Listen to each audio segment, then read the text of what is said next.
shower seat installation. Prepare tools in advance. Drill, hammer, flexible rule, utility knife. Install it at a height of 42 cm from the ground. Mark the wall. Drill holes at marked locations.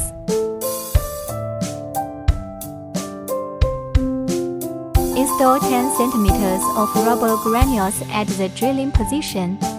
The protruding part can be trimmed with a utility knife. Use screws to fix the product to the wall.